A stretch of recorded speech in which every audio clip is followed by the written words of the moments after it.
Hello and welcome to Banking Transformed Solutions, a new podcast series that provides financial institutions insights into marketplace solutions that can help organizations with their digital banking transformation.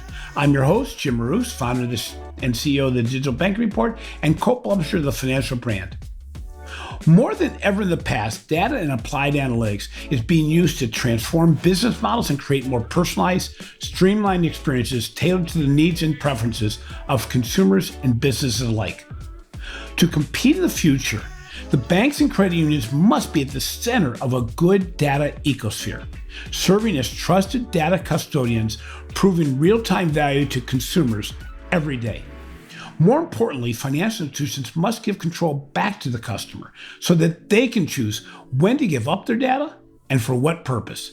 In this episode, Hossein Rahnama, CEO and co-founder of the Toronto-based company Flybits, discusses how data can make relationships stronger by keeping data secure and using data responsibly on the customer's behalf. So welcome to the show today, Hossein. First off, I want to welcome you for the second time to the Banking Transformed podcast. You were our fourth guest on the podcast where you discussed how contextual data can transform banking experiences. The mission of Flybits and really of our podcast has withstood the test of time. We both know now more than ever that data, analytics, creative thinking, and technology can come together to solve business problems while at the same time addressing customer needs. So saying, before we get started, could you provide a short background on both your career and the mission of Flybits? Yes. First of all, thanks again, Jim. Great to be with you again. For sure, a lot of things have changed since COVID started, but I'm glad that we are here again together talking. So just as a quick background on myself, I'm a computer scientist. I have a PhD in computer science and AI. I spun off Flybits from a research lab about 7 years ago with a focus of building tools so that non-data science experts and non-AI experts can build these types of predictive and personalized capabilities at scale. I did not have a background in the financial industry, but when I looked at banks, I was like, wow, look at all the data sets that are available in these organizations. And at the same time, look at how many millions of customers they have. It's a perfect place to prove our technology and thinking on the power of data. I have a great set of team members, an executive team helping me to scale Flybits, and we are working mostly with financial institutions around the globe. So in doing my research for this podcast today, I came across an open letter that you made to Canada's top national newspaper, the Globe and Mail. In it, you talk about the promise of the data age, when data is protected, organized, secured, and delivered through the right channels. It can power work for us, relieving stress, fostering connections, and improving lives. What prompted you to deliver this, basically a rallying cry to the industry? I was looking at many large organizations in terms of how they treat and use data.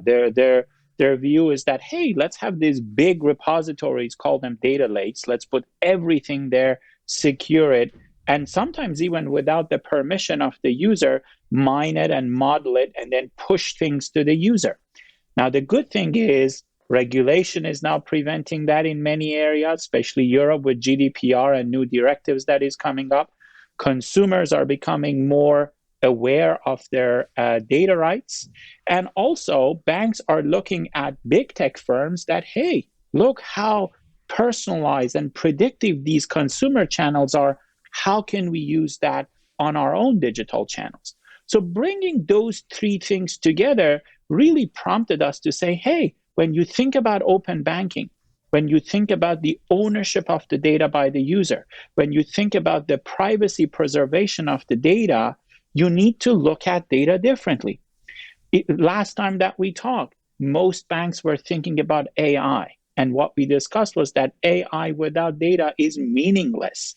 So now that you have all of these data assets, how do you control it? How do you manage it? How do you respect your users' privacy and really turn that into value? So the article that I wrote was focused on open banking, not as a restriction, but as a very big opportunity for banks, because by really using the trust factor that they have with their end users and with a focus on experiential design, they can not even compete with the big tech, but they can also introduce some very new business models in which privacy is a key design element of them. So it's interesting because over the last 18 months, when we were all secluded in our own little cocoons, consumers became and business became more aware than ever of the power of digital interactions, digital engagement, digital purchasing, proactive solutions, things like this. How have you seen the landscape change with regard to the consumer view of how data is being used and what is new and involved in the role of the banks? So if you think about 5 years ago, the literacy around data ownership, data rights, ethics on using data, governance of data, these were terms that mostly were used in academia. Now we have large set of customers that are aware of what happened with Cambridge Analytica. They are worried how big social media firms are using their Facebook. And they are like, hey, I don't want that to happen anymore. At the same time, if you think about the relationship between an end user and their financial institution, their bank, there is an element of trust there. So we thought if we can bring these together, there will be a way for data to still be shared as a catalyst of generating value, but through a very different paradigm. The paradigm will be not misusing someone's data, but really bring value, and with the sense of trust, convincing them to share that data with you in exchange of a value. So that's what's happening now. Consumers are way more literate about the power of their data as a new asset class in which they can generate value out of it. And I think the ecosystem is ready for absorbing new capabilities that can turn that data into a catalyst of impact. You know, it's interesting. We mentioned on the first podcast we had about contextual data and the value. You know, when we look at what's happened over the last 18 months, we have a number of consumers that are using Instacart to buy groceries, but learning that as Instacart is used more frequently, it starts to make assumptions about your frequency of purchase and uses contextual data to say, we can take some of that load off you and save you time. Netflix does this with movies. Amazon does it extraordinarily well, not as much as predicting what you want to buy next is prompting you if they see something that hasn't worked in the past, and also looking to say, how can we work going forward in building a better way to engage in a way that really transfers value? When banks are becoming more involved in the lives of consumers, on one hand, they want their bank to know them, look out for them, and reward them. Yet, as you mentioned, they also value privacy and security. What is the trade-off between privacy and service? Well, there shouldn't be a trade-off. And I'll answer that question by first giving you two examples. And I will give you a comparison on how you built this example 5 years ago and how you build it now with privacy preservation in mind.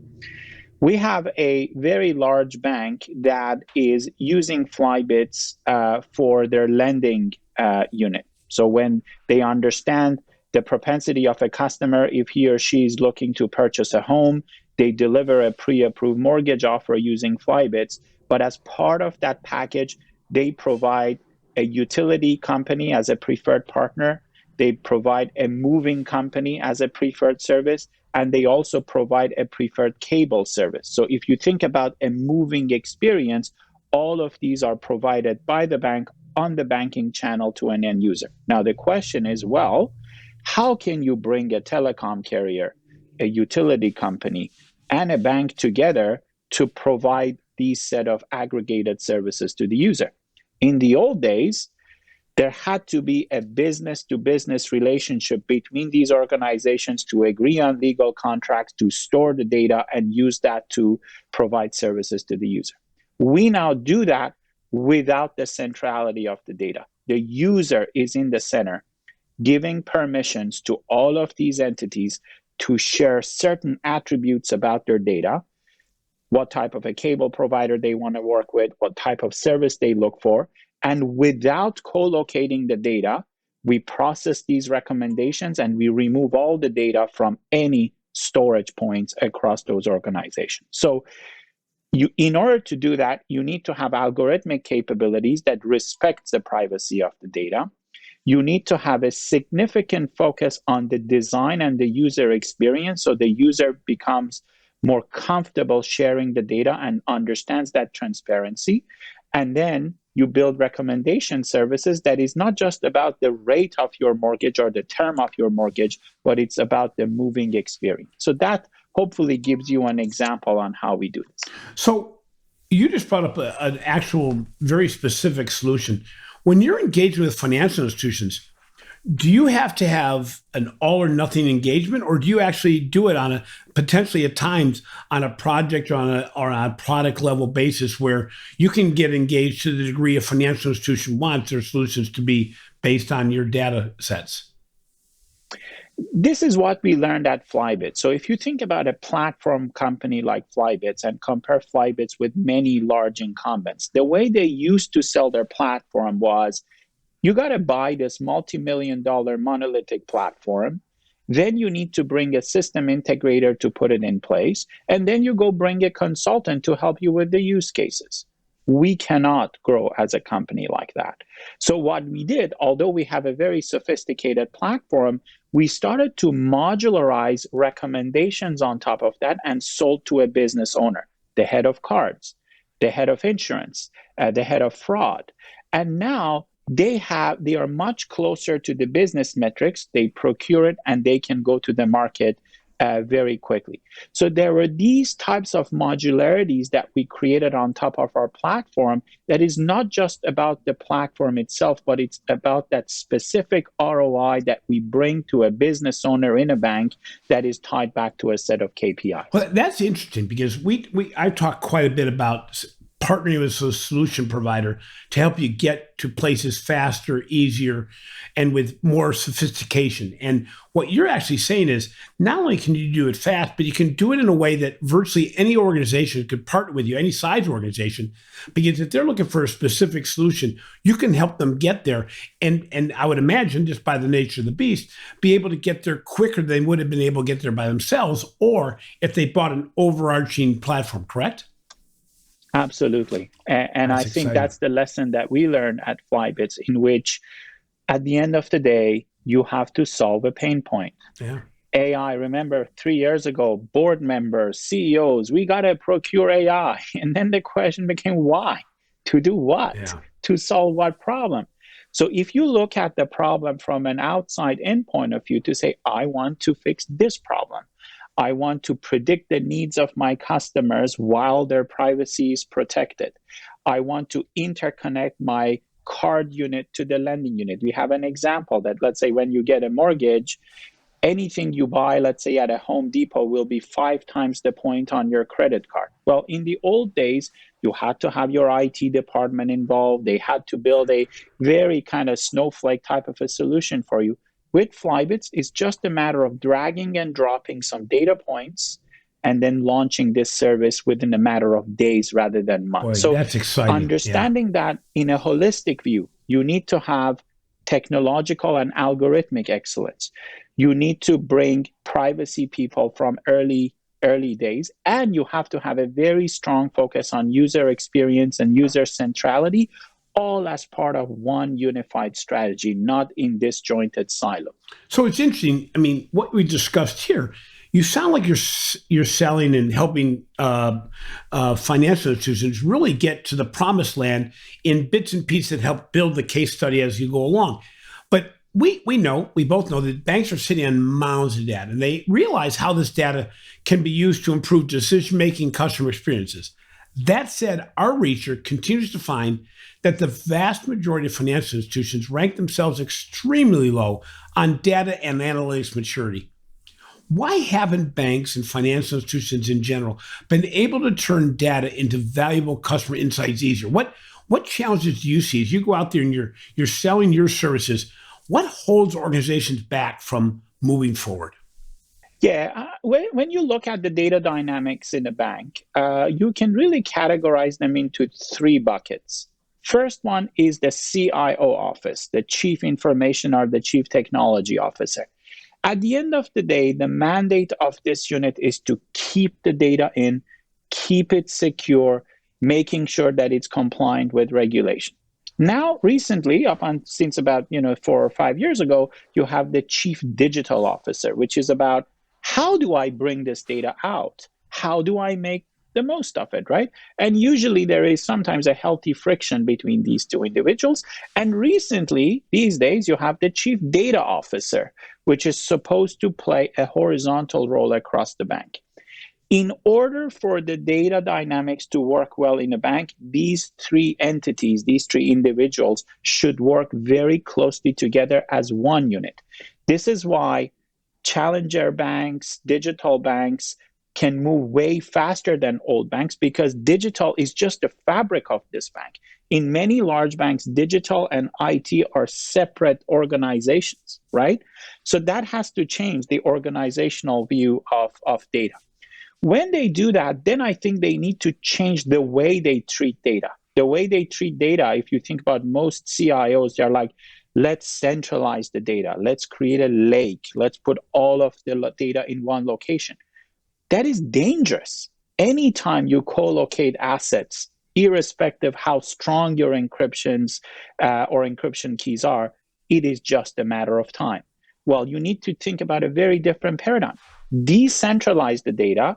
Instead of moving the data, ask questions from the data. When you get the answer, process and remove.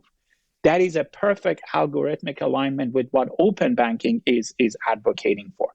And then you need to bring design folks, because now in the new paradigm in which the data is owned by the user and you need their permission, the importance of design and user experience and UX is as important as data strategy.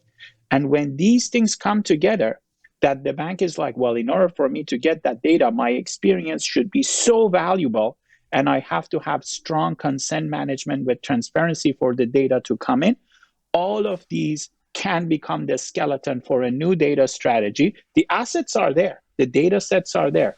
How you leverage them requires a more holistic view between design, privacy, regulation, explainability, auditability, all part of one unified strategy. So you're referencing the fact that don't just use it for marketing, that basically the distribution and democratization of data throughout the organization becomes key to success. I mean, we've talked about in other podcasts the value of potentially saving the applied analytics, the what's next, and sharing it with, let's say, branch employees so they can engage with customers, to share with different units of the financial institution so they can apply it their ways.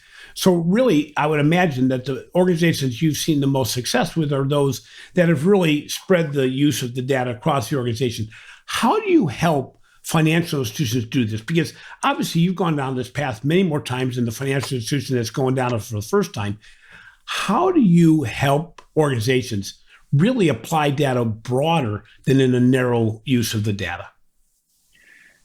First, we give them a set of tools that allows them to really make the most of their data without expecting them to remove their existing infrastructures.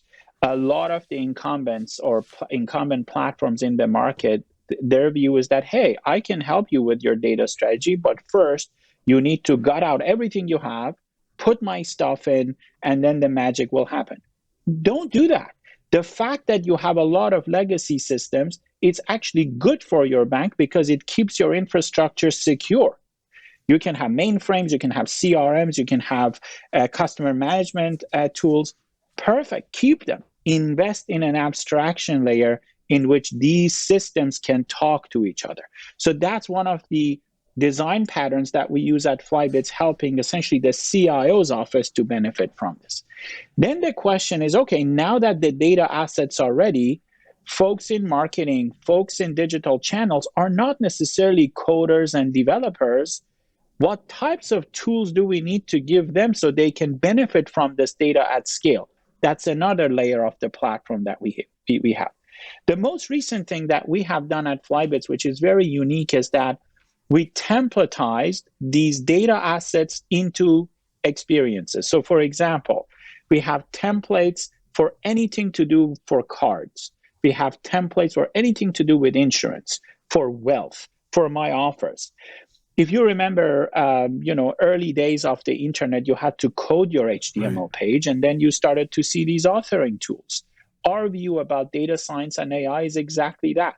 Pick up a template for mortgage renewal, feed your data assets, put consent management, go live with that. So that approach is really helping our customers to shrink their launches from a year to 18 months to about 2 to 3 months now, which is a very strong metric for us to measure. Well, it's interesting. I've been meeting recently face-to-face with bankers, and the challenges that they feel the most is, number one, they have so much on their table. There's so much to do. Number two, the importance of getting those quick wins in the marketplace to be able to substantiate additional investments is key. And you said it, that really, I can't engage with a company that is going to take 18, 24 months to get me where I want to go. And in many cases, I can't fix my data to be given to you.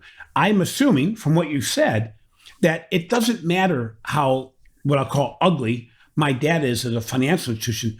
You can help use it anyway because you've used it from different organizations that have the same, well, I'm not going to call it dirty data because the data is good, but different silos and all the different ways it's constructed. You've really worked around this. So I wouldn't say it's a turnkey solution, but in many ways it is, isn't it?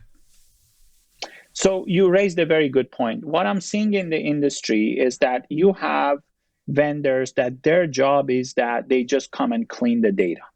And then they say, hey, now that your data is clean, I can help you to build these types of capabilities. My view is that that's not needed anymore. There are software engineering paradigms that allows you to containerize the data, making sure that they are all talking the same way with the same data contracts. And then you don't need to go through these massive cleansing professional services, which takes years. And every time you have a new data, you got to do that again. You got to think about that. Then you have vendors that their view of data, I call these PFM companies. They are like, yeah, bank, give me all the data. I crunch it every night so that the customer tomorrow can see whether their bill is due or they overspent on coffee. It's not needed. The good thing about open banking, the good thing about confidential computing and edge computing is that all of that can happen locally on the user's phone. You don't have to spend millions and millions of cloud cycles to do that. So when you look at these paradigm shifts and not necessarily worry about the buzzwords of technicalities or blockchain or edge computing or confidential computing, if you understand the philosophy of putting these together to create a transaction fabric, a transaction medium, then you will gain a lot of acceleration from the value you generate for the customers, the KPIs that you can commit to. But I think that shift of mindset is happening now. As it happened with AI, how many, for lack of a better term, I call these AI charlatans we saw in the past 10 years that, hey, AI, but why? What element of AI? I think the same phenomenon will happen. And I was in Davos about a year and a half ago talking to banking executives. The ones that really resonated with me are bank CEOs that are not just looking at the bank as, hey, I want to increase my assets under management. I really like the CEOs who said, hey, the new asset class is data. I'm also measuring my bank with data under management. Yeah. And if that data can be shared to create economic value, in my point of view, that's the bank of the future. So speaking of the bank of the future, we're really talking about a paradigm shift in banking right now. What is the future business model of banks as you see it? So for sure, they will maintain their existing business model. It's just that when it comes to competition and market share, it's just moving the needles, right? I think the ones who will have exponential growth are the ones that can position the bank as a hub of ecosystem building using data. We call it data alliances in Flybits, and we are helping four major banks around the world to build that. And the data alliance is that, think about how you used to build business in the past. I am building a financial technology firm. I'm building a retail firm. I'm building a travel industry. That's going to go away. You put the bank in the middle, you bring the rest of the verticals around that, and you use the bank to share data between them based on the permission and the consent of the user. I have seen that banks are now helping universities to share academic transcripts using their Rails. The Rails were used for payments in the past. Now it's being used for other types of data assets. I have seen banks sharing data between telecom carriers, supermarkets, telecom agencies, and airlines based on the permission of the user. So the user will go and say, hey, I like my bank to help me to reduce my electricity bill. Perfect. They are asking the bank to do it for them. I think the banks of the future are the ones that can figure out this physics, this dynamics of data, by positioning the bank in a much broader ecosystem and then leverage that with their corporate partners, especially their corporate partners. So you see really the banking or industry potentially being in charge of the consumer identity, that they'd be the holder of the identity, but still the control of it would still be the consumer, correct? Absolutely. And that's the new transaction medium that I talked about. So if you even think about technologies like blockchain and forget about the cryptocurrency for a minute, that distributed, decentralized way of managing and handling data combined with capabilities like edge computing will really position the banks to be that trust hub, not just for the users, but also as a conduit between consumers and the rest of the business ecosystem. So when it comes to competing with competing banks and fintechs and big tech firms, what upper hand do legacy banks and credit unions have in this new open marketplace? Jim, on that note, there are different views, and I'll share my personal views. It may be wrong or right, but I think the notion of digital banks and challenger banks competing directly with big banks is not happening. Banks thought it's the case. It's not the case. So I think a number of large banks that I talk to now, they actually look at these digital banks as a partner, because they see that, yeah, the millennial really likes this digital bank for day-to-day payments, but they want to use me to transfer assets from the primary bank to the spending bank, let's say using a MasterCard debit or a Visa debit. So that old notion, and it's very expensive for these digital banks to compete like end-to-end with large banks. I don't think that's going to happen. Most of these digital banks or robo-advisors, they are not making money. They are coming up with these land grab ideas to say, hey, let's go get 5 million users, 10 million users, and then we will monetize that. A bank cannot do that. And I think many successful banks that I have seen, they are actually partnering with these digital banks. And then the question is, who can form a better ecosystem between a digital bank, retailers, merchants, travel partners, and a large bank? It's very unlikely that someone moves all of their life's assets and investment assets to a digital bank. Usually there is this symbiotic relationship happening between the primary bank and the digital bank. So Ernst & Young just came out with a study around trust in banking, and they found that many fintech firms have a higher level of trust than commercial banks and credit unions have, and actually that the traditional financial service industry has actually dropped in trust compared to the other competitors. But I'm hearing from you that this may be a function of them, these other organizations being able to use data and insights more on behalf of the consumer, which builds trust, just like in Amazon and all the examples we gave. So really, I think as your rebuttal to the fintechs and big techs is that if organizations can use data and applied analytics better and can build relationships where we're really finding solutions on the consumer's behalf, we can regain that trust advantage that we've had in the past, can't we?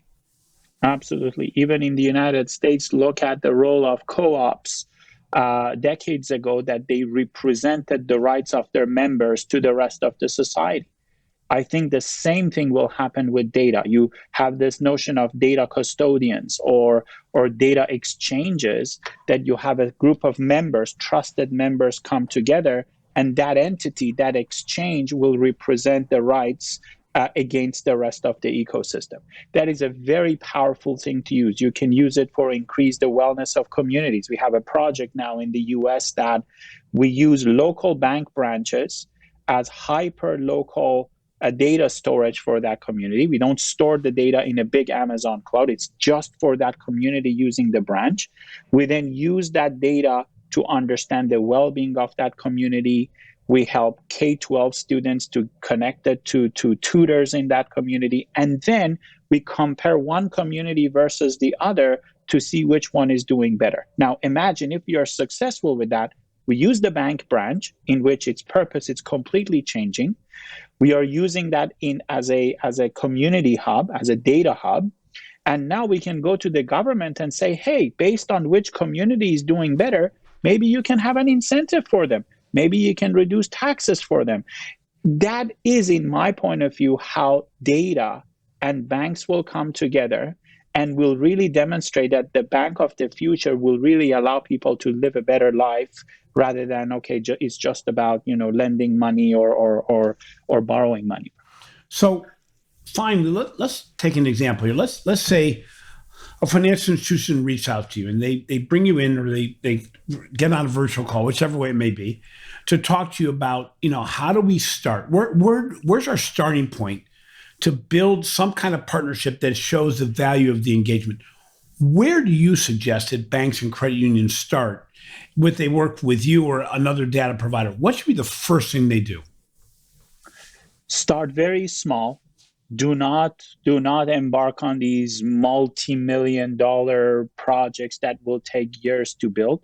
If you look at what COVID did, it was a terrible thing. But what it did was that it accelerated the digital transformation projects of banks from years to months. Now, that really allows the banks to focus on niche areas, focus on small. You don't have to have all the data assets to start. Focus on the core strength of your bank. You may be an alternative lender. Focus on that. You may be very strong in cards, loyalty, and rewards. Focus on that. Use that as a nucleus of differentiation. Build these capabilities around that, and then augment towards the interface layer. What I have seen in most digital transformation projects, although everyone come up with these, utopian ideas for the future, they realize 90% of that budget will go into managing IT complexities, and those use cases won't that are already built in. Their way. It's complexities that, by the way, I got to pay it no matter if I'm here or not here, because it's legacy information. Yep.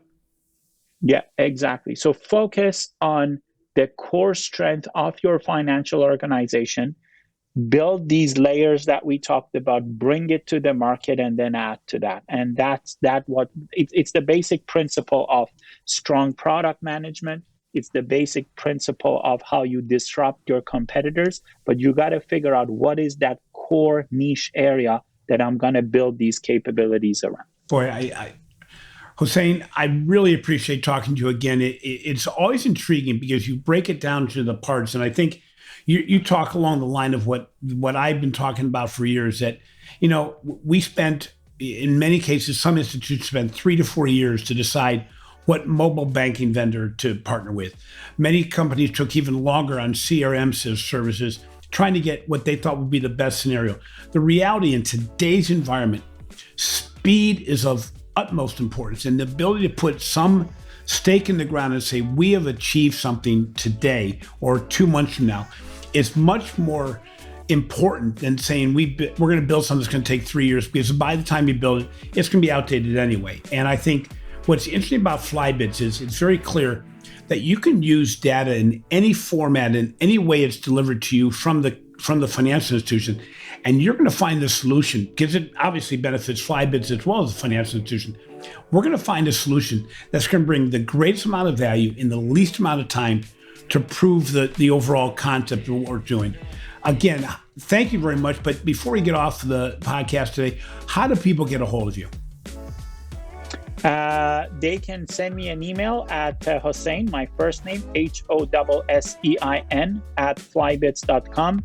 They can also go on our website, flybits.com, and there is a form that they can fill, and would love to hear from your audience. Well, also, I would have to put a plug in for the Financial Brand. You've also authored some articles for the Financial Brand. So if you want to hear more about his perspectives, you can either go to the Financial Brand, and you can go to the Flybits website, which has a lot of content for you to read, and really gives you a perspective on how Flybits views the financial services industry and the opportunities in the marketplace. Thanks again, Hossein. Thanks, Jim. Thanks for having me. You know, it's great to revisit with somebody who I visited with in the past. And it was amazing how many memories came back when I talked to Hossein, because I remember how the discussion around contextual data and application of opportunities for financial institutions was so intriguing to me. I also love the way they break down the problem into manageable pieces that organizations can partner with immediately. And that's the key right now. We can build these big monstrosities of solutions, or we can find those solutions that are going to help fund future solutions. Thanks for listening to Banking Transformed Solutions, just announced as a Communicator Award of Excellence winner for Outstanding Branded Series by the Academy of Interactive and Visual Arts. If you enjoyed today's interview, please be sure to follow the show in your favorite podcast app, and we would love a review of our show. Also, be sure to catch my recent articles on the Financial Brand and the research we're doing for the Digital Bank Report. This has been a production of Evergreen Podcast. A special thank you to our producer, Leah Longbreak, audio engineer, Sean Rowe Hoffman, and video producer, Will Pritz. I'm your host, Jim Marous. Until next time, realize that we have the power to transform banking for the betterment of the customer.